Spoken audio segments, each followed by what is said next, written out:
Spirit that soar through these readings, and may our minds be open to her wisdom and beauty.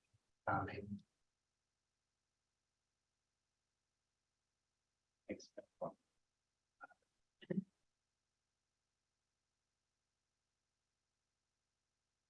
Our first reading is from Psalm chapter 85, verses 8 to 13.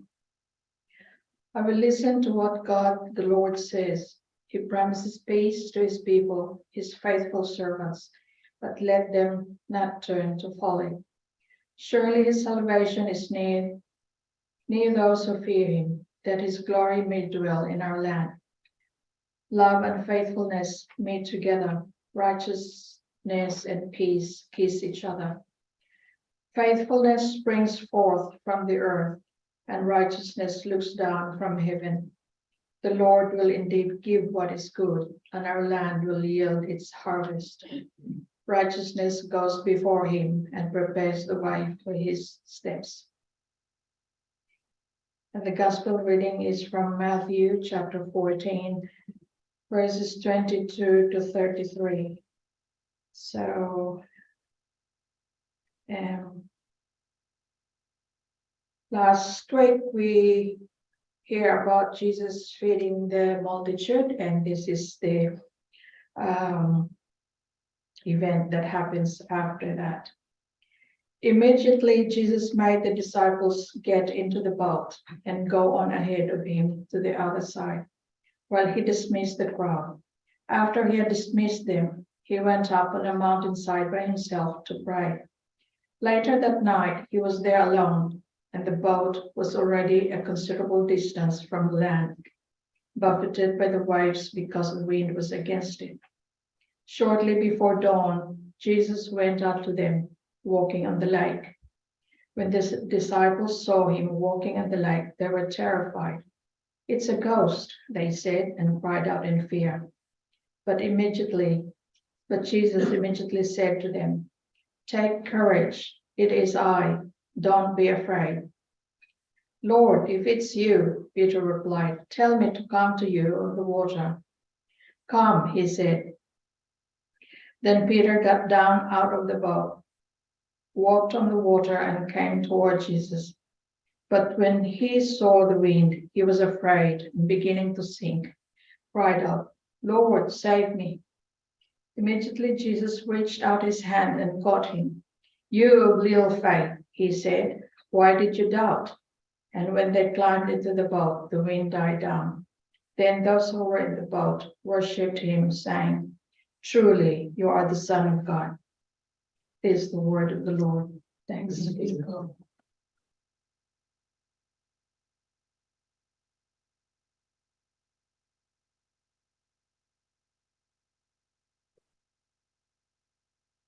Story called The Boat.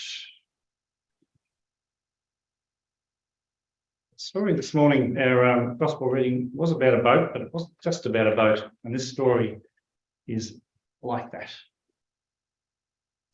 On a hill among hills lived one old man. For as long as anyone could remember, he had shared his home with many strange animals. They were creatures that had been hurt or abandoned, neglected or forgotten, and he cared for each one with love. All his grumpiness was saved for another kind of creature, the noisiest, messiest, most inconsiderate kind he knew. They lived in a village on another hill. They were scared of the grumpy old man and his wild collection of animals, and everyone was happy with the distance between them. Everyone except for one young boy. He'd watched from a distance as the old man took his creatures wandering through the fields. He heard the tenderness in his voice and saw there was nothing to be frightened of. Why couldn't the villagers see it too? Then, one evening, it began to rain. Over the hills and under the sky, the wind sent clouds the colour of bruises, and the first fat drops began to fall. Trickles tipped caterpillars off their twigs and turned to torrents. Swollen streams snatched the nests from under ducks and forced moles from their earth fortresses. The boy looked out through the rain. He watched as it fed and overfilled every stream until the river between the hills spilled across the land and became a sea and turned the old man's hill into an island. Over the water, the boy could see frightened animals, and he too grew afraid of what would happen to them if the water kept rising. It seemed as if there was nothing he could do. From the rising shore, he looked out towards the old man's island, which grew smaller every hour. Through the wind and the rain came the bellowing and bleating of beasts. And then it happened. Through the gloom and driving rain, a boat appeared. Twisting towards the shore, it beached close by, hollow and empty. He waded in and caught it before it could float away. The boy rowed the boat across the rising water. There was no welcome.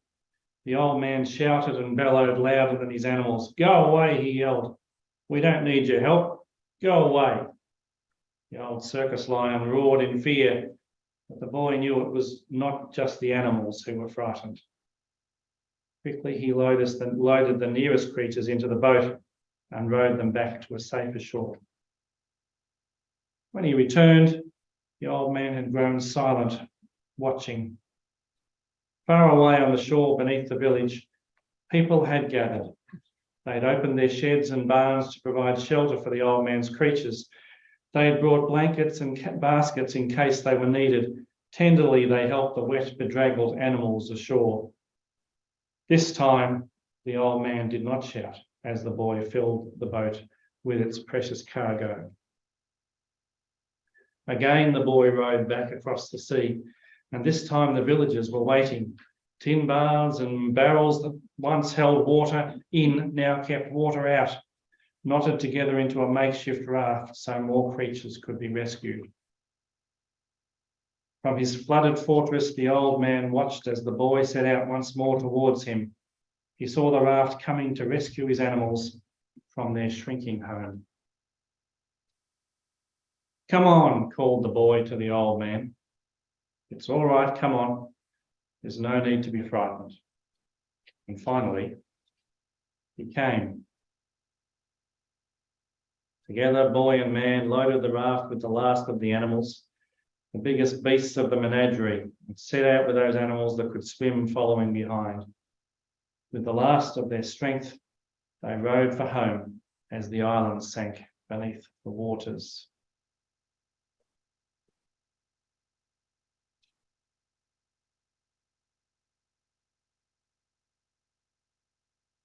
The people stared uneasily at the old man. Nervously, the old man looked at the people. In every home, his creatures had been given shelter. There was a place for each and every one, and for the old man too. "Thank you," he said, smiling, his tears lost in the rain. They were the only two words that were needed. The villagers came forward to greet him, and the rain began to end.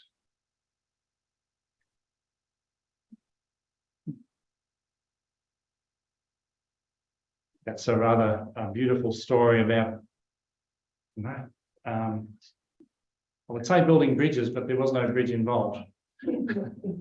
But two people who were afraid of each other, moving towards each other somehow in love, and rescuing the animals as well.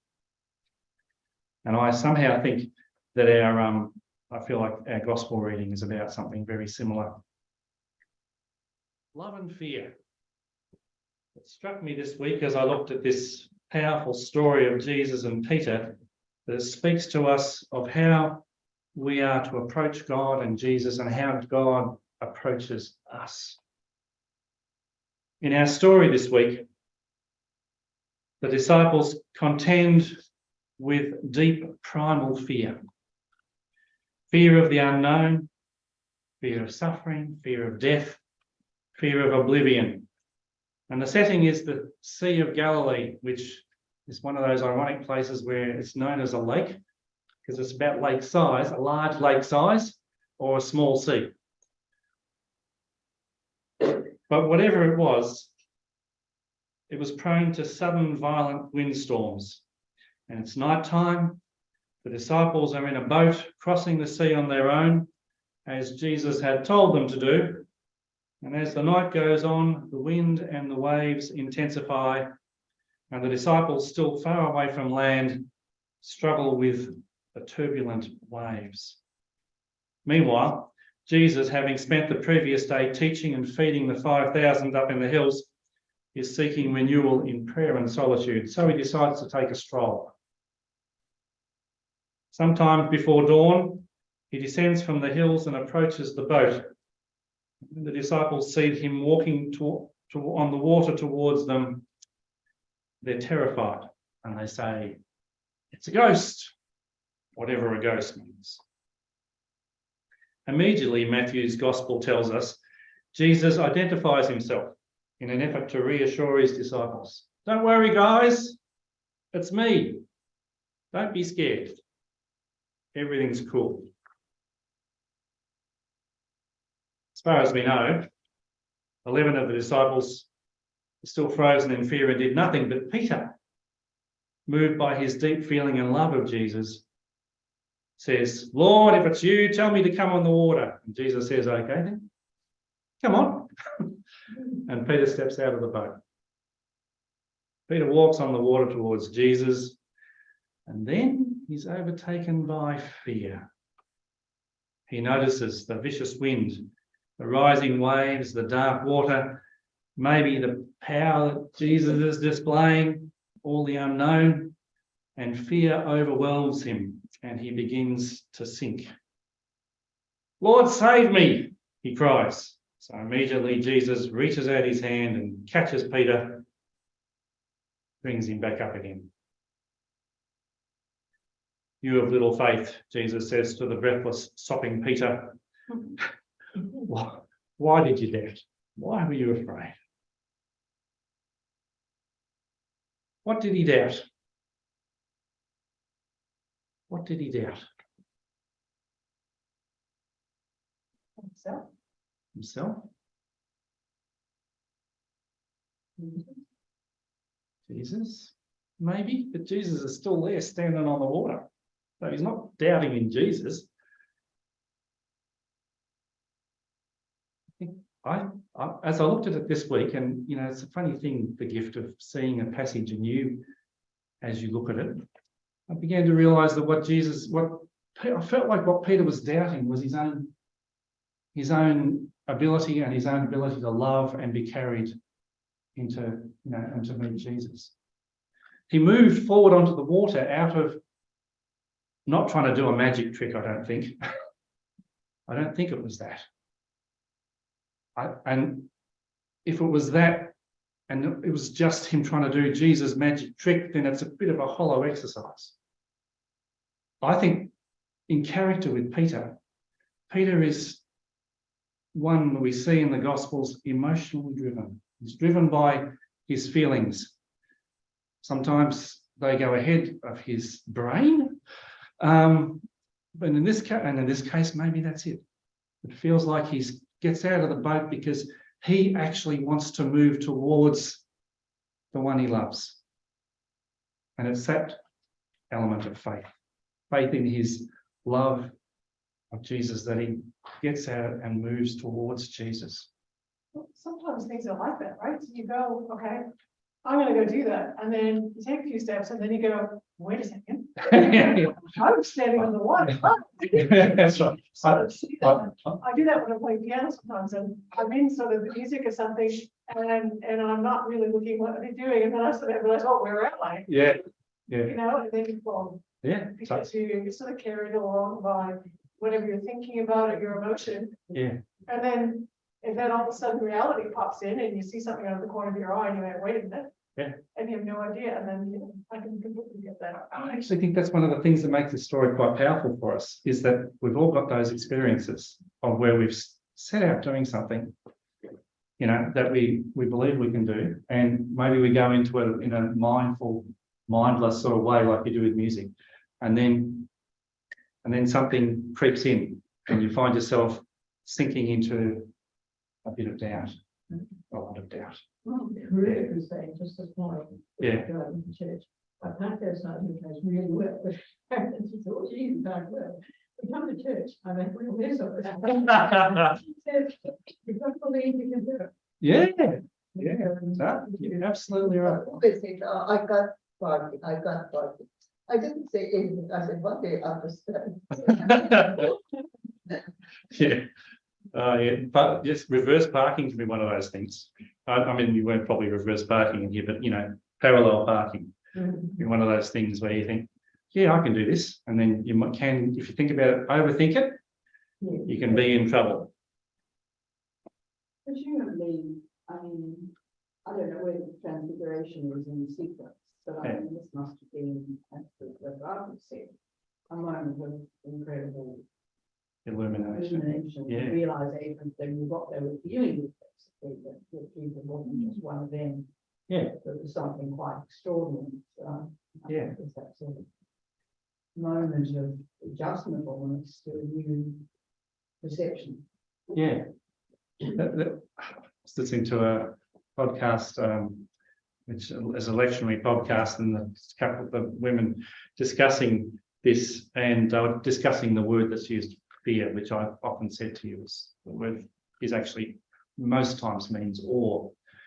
And they said that the word used here, yes, is awe, but you've got to think there's a bit of fear in there. And they said, well, it's a bit like as against oh.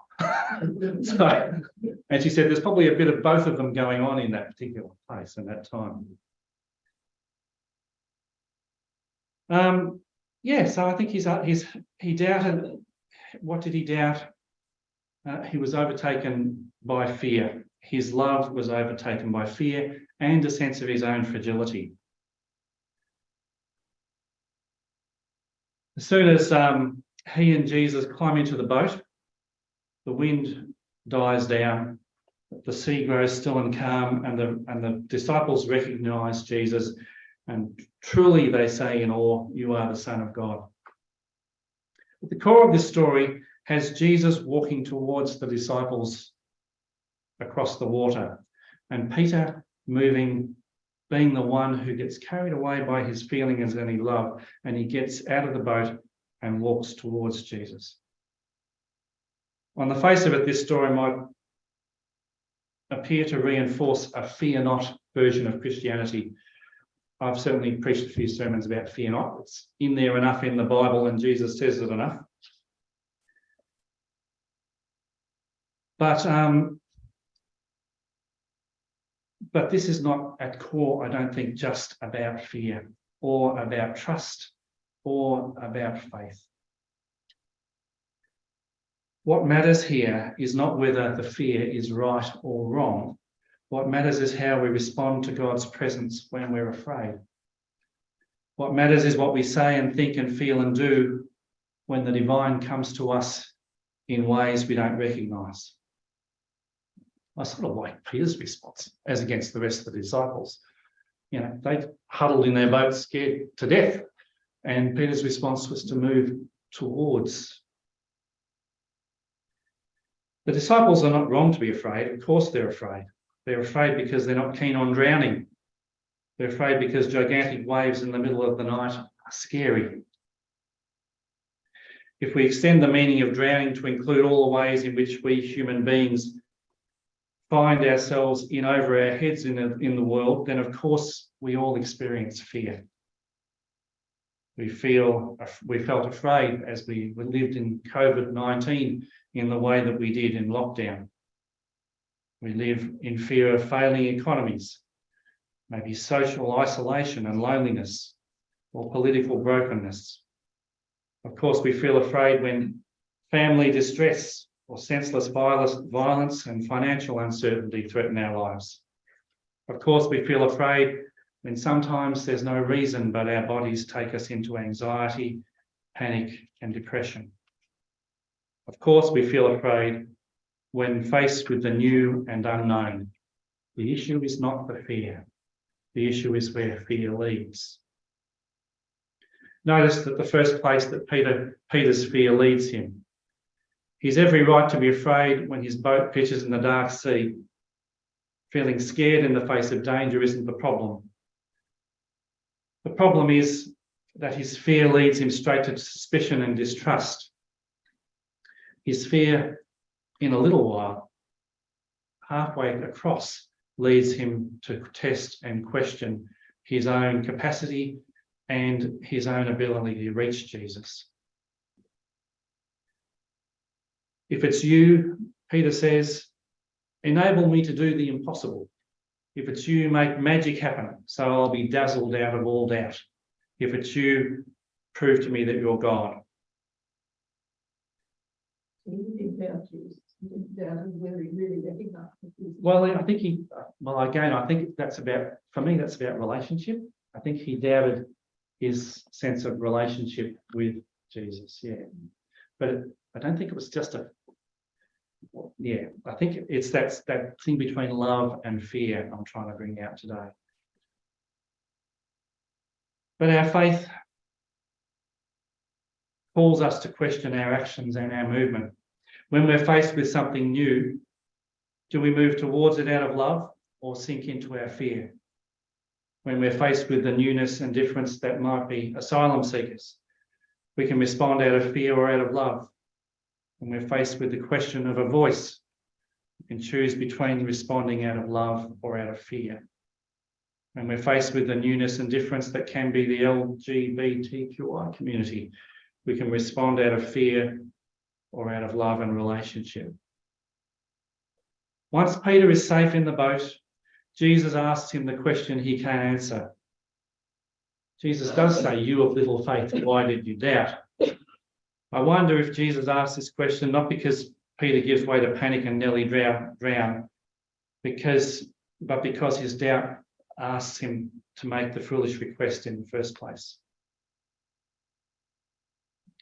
Maybe when Jesus asks us why we doubt, what he's really asking us is, why didn't you keep moving towards me in love and trust? Why do you doubt that I'm with you, for you, in you, and around you? In my mind, the power of this gospel story doesn't lie in Peter's faith, doubt, courage, or fear. It lies in Jesus showing us that God moves us towards us in love, even in the midst of the storm. It lies in Peter's choice between love or fear and choosing love most of the time. And his illustration that God is faithful even when we fall into the space of fear. Jesus shows us a God who never stops moving towards us. God never stops crossing the dark water to come to where we are. And it's God who's with us. Ours is the boat God climbs into. In fact, Jesus climbs into this boat, especially of all those who struggle and suffer or who are oppressed. And Jesus calls to us through the storm saying, "Don't worry, it's me. Don't be afraid. Keep moving forward in love and in faith."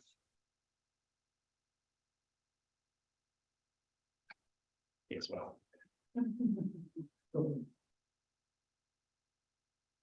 I really like this Michael Leunig poem, which is called Love and Fear, in which he asserts that pretty well everything comes down to love and fear.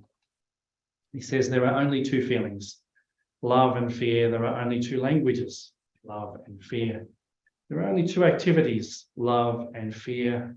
There are only two motives, two procedures, two frameworks, two results, love and fear, love and fear. And in Jesus, we choose love. Amen.